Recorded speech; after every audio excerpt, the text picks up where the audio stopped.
Señoras y señores, queridos niños, amigos del planeta azul, buenas tardes. Estamos aprendiendo en los últimos años muchas cosas.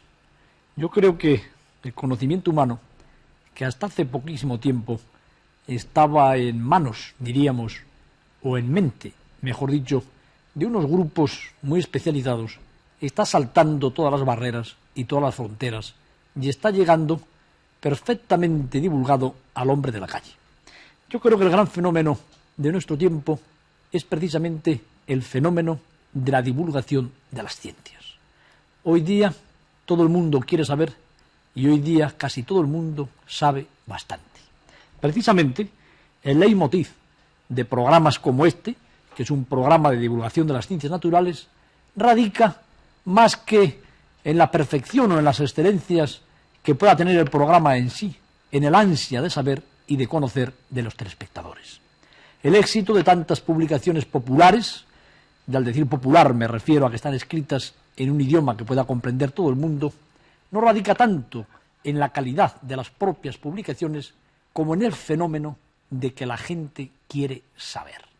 El hombre quiere conocer los entresijos de la ciencia. Por ejemplo, hace poco se ha celebrado en Barcelona ese congreso en el que se ha tratado algo tan profundo, tan maravilloso y diríamos que tan digno de ser mirado y de ser estudiado con una auténtica veneración como es el tema del origen de la vida. Pues bien, los periódicos han publicado magníficas monografías, estupendos artículos donde se divulgaba en un lenguaje ligero, al alcance de todo el mundo, las teorías complejísimas de Oparin y de todos cuantos están a la vanguardia de esa búsqueda del hombre respecto al origen de algo tan básico para él mismo como es la propia vida. Por este camino de la divulgación, por este camino que cambiará sin duda alguna la faz de la humanidad, por este camino que llevará al hombre a su auténtica dimensión, nos hemos enterado de algo que hasta hace muy poco tiempo ignoraba casi todo el mundo. Y es decir, que estamos relacionados con casi todos los seres, diríamos incluso que con casi todas las cosas que existen en nuestro propio planeta e incluso en el universo. Sabemos que la primera esencia y origen de la vida, según todas las teorías que se han divulgado estos días en los periódicos, era ya algo cósmico, anterior, podríamos decir, a la formación del propio planeta Tierra. Ya había macromoléculas, ya había elementos, ya había organizaciones de átomos y diríamos que de esos ínfimos ladrillos con los cuales se ha ido construyendo la vida. En un tema y en un capítulo mucho más cercano a nosotros mismos y precisamente a lo que interesa en la tesis de este programa del Planeta Azul, sabemos que somos interdependientes con casi todos los eslabones de las cadenas tróficas, es decir, alimentarias en los distintos ecosistemas en que dividimos, si se quiere de una manera mecánica, la población de la biosfera, de los seres vivos que nos repartimos la energía solar en nuestro planeta. Sabemos que nosotros dependemos, como cualquier otro vertebrado superior, de los vegetales. Y sabemos que los vegetales dependen, diríamos que en básica medida, de la energía solar, del sol. Si el sol dejara de lucir, los vegetales desaparecerían. Y todos cuantos seres en un eslabón primero, segundo, tercero nos alimentamos de esos vegetales, desapareceríamos también. Es decir, el sol, el agua, los elementos atmosféricos que nos sirven para respirar, todo cuanto constituye la economía del planeta, está perfecta e intrínsecamente unido en eslabones verdaderamente difíciles de desengarzar y en eslabones cuyo desengarzamiento supondría la hecatombe de toda la cadena de los seres implicados en estos ecosistemas terrestres. No puede haber, yo creo, que una lección más bella para la protección de la naturaleza y para la protección de todos cuantos seres pueblan nuestro planeta que la de decir que al proteger a la naturaleza nos protegemos a nosotros mismos. Les cuento todas estas cosas de que ecológicamente en este oikos, en esta casa, en esta mansión, somos todos vecinos, copropietarios, nos ayudamos, nos necesitamos mutuamente para que cuando lleguemos a lo que he llamado la cadena de la muerte, comprendan perfectamente por qué la doy el título de cadena de la muerte y por qué la considero como una de las afrentas más claras, más genuinas y más tristes, no solamente a este hecho de la divulgación del conocimiento entre todos los hombres que quieren, que necesitan, que precisan saber, sino en cuanto a una naturaleza que queremos proteger en todas las medidas y de todos los modos, porque sabemos que todos los seres que la pueblan son interdependientes unos de otros, según nos enseñan los psicólogos. Luego, después de ver las imágenes del documental, vamos a ver la gran afrenta que constituye culturalmente, ecológicamente y estéticamente la cadena de la muerte. Pero antes, vamos a solazarnos un poco con el canto del ruiseñor. El ruiseñor canta, mejor dicho, cantaba en casi todos los sotos, matorrales y campiñas de Europa. Qué cantos bellos del ruiseñor hemos escuchado en las noches españolas.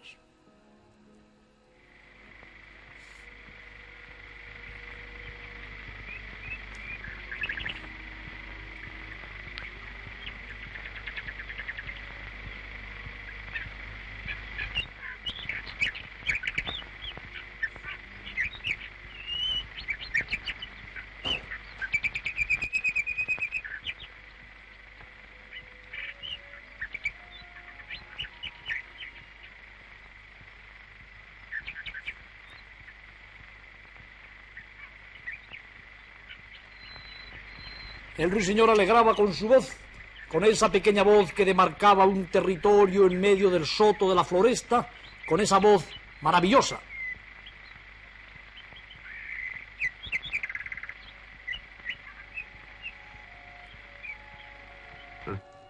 Que nunca nos cansaremos de escuchar, decía a todos los ruiseñores de su región, e incluso decía a los picamaderos y a todos cuantos pájaros vivían en esa zona, en esa parcela del bosque que él había tomado como propia, que la pequeña parcela del sotobosque y del territorio tenía dueño. Esta voz únicamente era conocida e interpretada por los otros ruiseñores y precisamente por eso se considera como lo que podríamos llamar un pregón de propiedad territorial. Pero dejemos el tema del canto del ruiseñor para ver cómo parte las avellanas perfectamente este pájaro originariamente insectívoro, pero que sus capacidades de carpintero le han permitido alimentarse después con frutos herméticamente defendidos en cáscaras duras. No ha hecho otro tanto su, diríamos que pariente próximo, el pito real o pico verde, más estrictamente insectívoro, y que aquí vemos acercándose al nido que ahora ha dado en el tronco de un árbol. Tronco siempre enfermo, tronco que no perjudicará en absoluto el pito real, el pico carpintero, por haber hecho ahí este orificio, puesto que todo lo contrario, con su lengua larguísima, extrae las larvas de los insectos xilófagos devoradores de madera, mientras el arrendajo, que es combatido y mantenido a raya por los azores y gavilanes, como veíamos en el programa del día pasado, al que dábamos el título de una historia triste o una triste historia, roba los polluelos de otros pájaros, puesto que es un experto, es un especialista en este trabajo de alimentarse con los polluelos y con los huevos de otras aves. Estamos en la línea de que en la naturaleza todos los seres son interdependientes. Si hay azores que matan arrendajos, habrá más crías de los pájaros que sirven de alimento a los arrendajos, cuyas crías comerán más insectos si son de pájaros insectívoros o más vegetales si son de pájaros fitófagos, etcétera, etcétera. Es decir, estamos viendo una naturaleza que debemos y tenemos la obligación no de estudiar en compartimentos estancos, sino de estudiar globalmente unida, globalmente interdependiente, formando parte de lo que los hombres de ciencia llaman unas comunidades. Pero en las imágenes del televisor vamos a ver ahora un caso muy claro de la interdependencia en las comunidades de la campiña española, por ejemplo. El tejón. El tejón es un animal al que se le ha dado el título de alimaña, de dañino, se ha perseguido y todavía se persigue con saña, siendo un animal a todas luces beneficioso o desde luego en ningún caso se le puede considerar como que haga daño. Se alimenta de raíces vegetales, come insectos, come algunos animalillos que encuentra en las madrigueras y realmente, sobre todo, es un omnívoro con una base alimenticia vegetariana. Él depende a través del eslabón vegetal de la energía solar, puesto que la base de su alimentación está constituida por plantas. Sin embargo, su omnivorismo le permite, como les digo, comerse pequeños vertebrados, comerse insectos, aumentar su dieta en una línea verdaderamente amplia, con lo cual puede decirse que no perjudica a nadie. Sin embargo, los que sí que abundantes en exceso podrían ser realmente dañinos serían las ratas y los ratones por su gran capacidad de reproducción. Pero miren cómo la comadreja,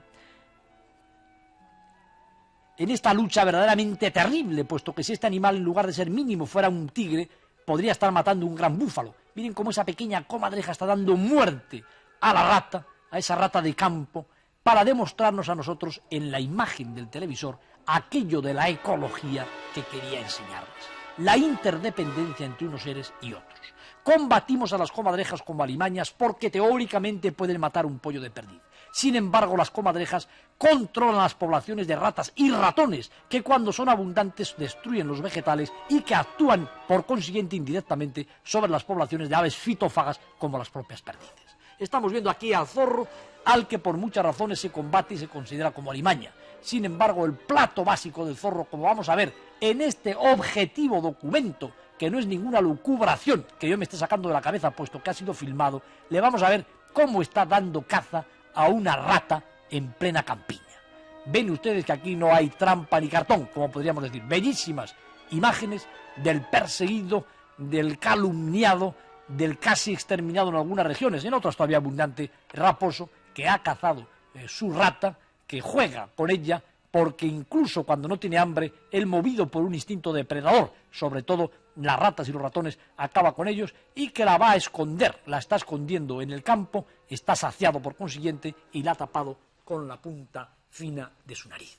Hemos visto por todas partes interdependencias, es decir, si se eliminan todos los zorros, habrá muchas más ratas y ratones porque las poblaciones de ratas y ratones están controladas por los zorros. Si hay más ratas y ratones, habrá muchos menos vegetales, puesto que las ratas y ratones consumen indiscriminadamente toda clase de vegetales. Si hay menos vegetales, las aves vegetarianas como perdices, faisanes, etc., tendrán menos cantidad de alimento y por consiguiente no podrán ser tan abundantes. Otro tanto ocurrirá con otros vegetarianos competitivos, la rata de ellos como el conejo, etcétera, etcétera. Estamos viendo ecosistemas donde las comunidades dependen unas de otras. Miren, por ejemplo, una esquemática de una, diríamos que espectro de alimentación o de apetencia del zorro. Miren cómo la presa más numerosa y la primera son los ratones, roedores. Después comen frutos de distintas calidades. Donde les hay, consumen conejos, mucha carroña. Hay en un pato, hemos querido representar ya en un lugar bastante bajo, piezas de caza que indudablemente los zorros destruyen. Después los insectos son también verdaderamente abundantes, exactamente igual que los reptiles y que los peces, que incluso peces llegan a pescar los zorros. Es decir, el zorro actúa sobre una cantidad tan enorme de tipos, de especies de animales o de grupos de animales que constituye un auténtico fulcro en muchas de las balanzas ecológicas de las distintas comunidades de pequeños y medianos mamíferos ibéricos. Sin embargo, al zorro se le combate de una manera despiadada porque donde el zorro abunda, indudablemente repercute sobre las poblaciones de caza que se quiere proteger. Esto es innegable, pero al zorro se le combate de una manera indiscriminada que es auténticamente demencial y que ha causado en España la desaparición de importantísimas especies zoológicas. Concretamente, a esto es a lo que yo llamo la cadena de la muerte. Este proceso es el que yo digo que se opone no solamente a las consideraciones ecológicas que hoy se están haciendo y llevando a cabo en todo el mundo, sino a las consideraciones de la pura divulgación de la ciencia, del puro conocimiento de la naturaleza, del puro respeto a la vida, de la pura ética del conocimiento y de la pura estética del comportamiento humano. Me sobrarían adjetivos, frases, palabras, porque la indignación de todo el que ama la naturaleza le enciende el pelo cuando se entera de que aquí, en España, masivamente se sigue empleando la estricnina y el veneno con las autorizaciones pertinentes para destruir los pretendidos zorros. Hemos hecho un esquema con la ayuda de nuestro excelente dibujante y hombre de campo y naturalista José Churalanda, donde van a ver claramente explicadas, y yo creo que se lo graben muy bien en sus mentes, sobre todo los niños y los jóvenes, porque esto se dejará de hacer, no sé cuándo, si dentro de 2 meses, de 2 años, Dios no lo quiera, de 20 años, como se dejó de perseguir a las rapaces, como se dejó de premiar los picos y las garras, como se dejaron de hacer cosas que se venían haciendo también, no solamente con autorizaciones, sino con premios. Y entonces importa mucho que cuando se deje de hacer, se sepa y alguien recuerde que por esta ventanita mágica de la televisión española había alguien que decía que esto había que dejar de hacerlo porque era absolutamente nocivo, porque era dañino para la naturaleza y porque era incluso antiestético e inculto. Vamos a enseñarles el esquema que hay que grabar muy bien porque puede ser un esquema histórico en cuanto a la intervención del español en su naturaleza, en su fauna y, en una palabra, en su ecología.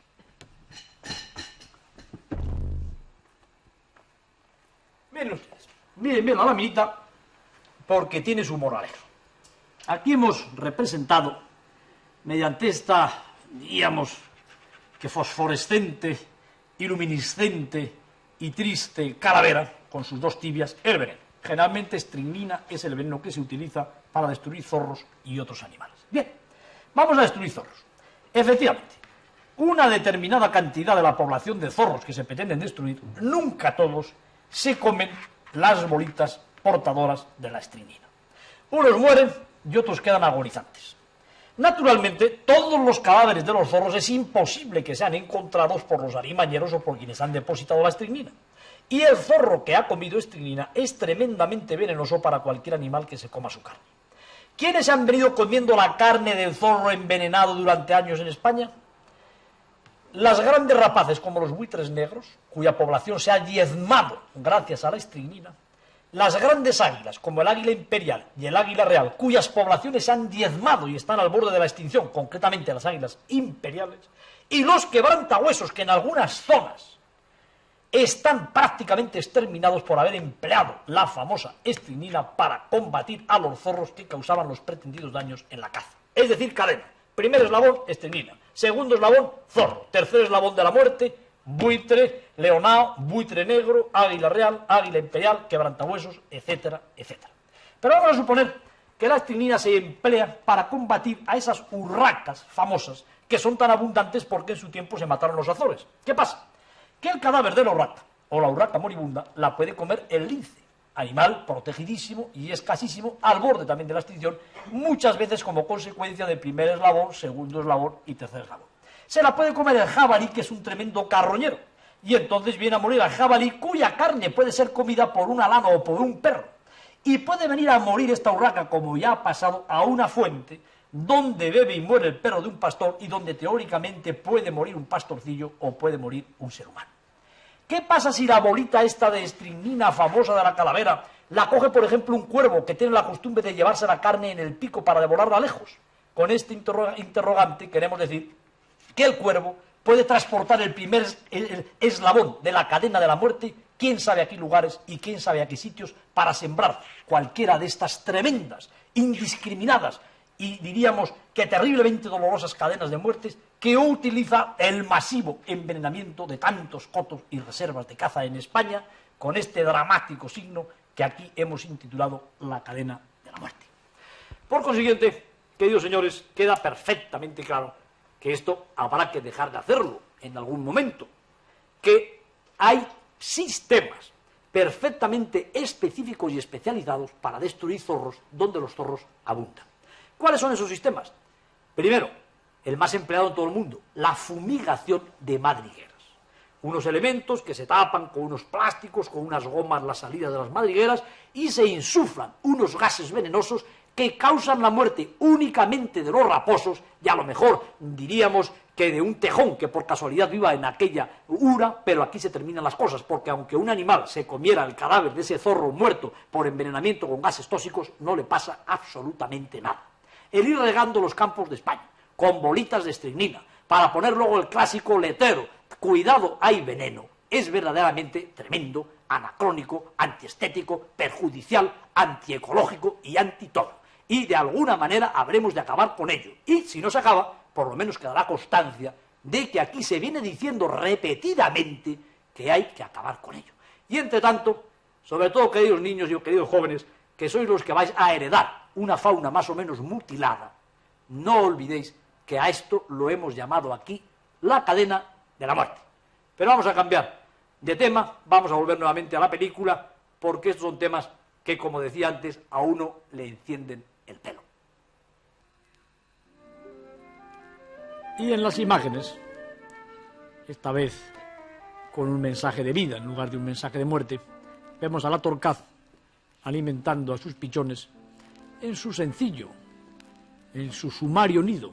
Precisamente todas las palomas se caracterizan por estos pequeños nidos que construyen y también porque alimentan a sus crías con una secreción de unas glándulas que tienen en el buche y que se llama leche de paloma.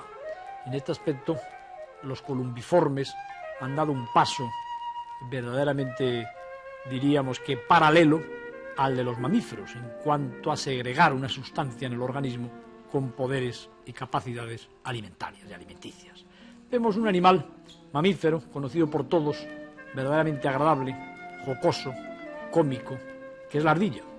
La ardilla es un funámbulo de los bosques que brilla como una bola de fuego al atardecer cuando salta de un pino a otro.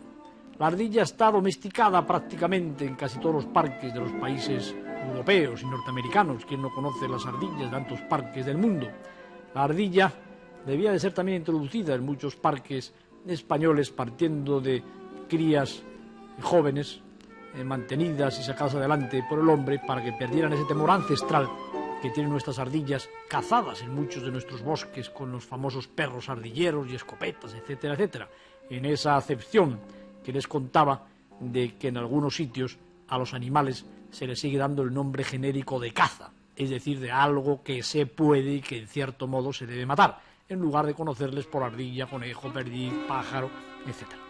Aquí vemos la ardilla y es para contarles que la ardilla depende por entero de una alimentación basada en los piñones y en algunos elementos de los rebrotes de los pinos, pero básicamente en los piñones, que ellas extraen cuidadosamente de las piñas, apartando la defensa, la cobertura de la piña con objeto de comer luego, valiéndose de su gran habilidad manual y de la gran capacidad de sus dientecillos para perforar estos elementos que defienden la pulpa del piñón.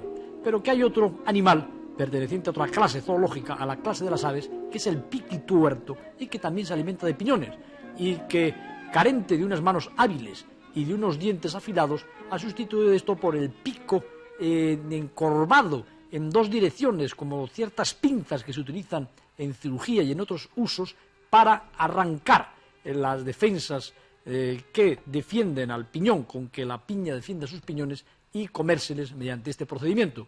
Es un caso de convergencia entre dos animales pertenecientes a dos clases distintas y que con útiles diferentes han podido ser ambos subsidiarios, alimentarse con una semilla dura encerrada en el interior de un estuche verdaderamente difícil de vender, difícil de romper y defendido además por una piña que también resulta bastante difícil de abrir. Esto en el grupo de aquellos animales que decíamos que obtienen directamente de los vegetales su nutrición y que por consiguiente son eslabones que están más cerca de los productores y más cerca de la energía solar en cuanto a estas cadenas tróficas de los ecosistemas. Después de ellos vienen los depredadores y después vienen los necrófagos, que son a los que llegan acumuladas estas sustancias tóxicas que por tratamientos, diríamos que hagan de agricultura, como en el caso de los pesticidas, o intencionadamente, como en el caso de los venenos, se depositan en los campos y se depositan en las serranías y en todas partes. En esta consideración que les he hecho acerca de lo inadecuado, de lo perjudicial y de lo detestable, diríamos, que resulta el uso masivo e indiscriminado de venenos, no me expreso solamente a título personal. Soy un portavoz de ADENA, la Asociación Española para la Defensa de la Naturaleza, de Herbol Fan Internacional, de ANAN, de todas las asociaciones prácticamente que existen en la península ibérica y al otro lado de nuestras fronteras que se ocupan de la naturaleza. Este es un procedimiento que no queremos en los editoriales de nuestras revistas, en nuestra propia doctrina, en los puntos que enseñamos a los niños que forman parte en las filas de ADENA, los famosos linces, o de cualquier asociación de defensa de la naturaleza, hay un punto básico y que es el de combatir el empleo de venenos indiscriminados para un pretendido control de los animales a los que no nos atrevemos ni nos queremos con derecho a dar el título y el sobrenombre de dañinos. Por consiguiente, con el mensaje de este programa, titulado La cadena de la muerte, con la exposición de este problema, ahora sí, que es patente, que cada primavera se pone en marcha de una manera cada día además más abundante, más dispersa en todos nuestros campos, con el ejemplo que han dado algunos representantes de la administración, que han prohibido en sus provincias el uso del veneno, a los que desde aquí aplaudimos de todo corazón y pedimos que su ejemplo sea tomado por otros. Cerramos este programa con el dolor de pensar que en muchos lugares de la península ibérica, en este mismo momento en que estoy hablando, habrá bolitas de estricnina portadoras de la muerte a animales protegidos, a animales hermosos y animales en vías de extinción. Buenas tardes.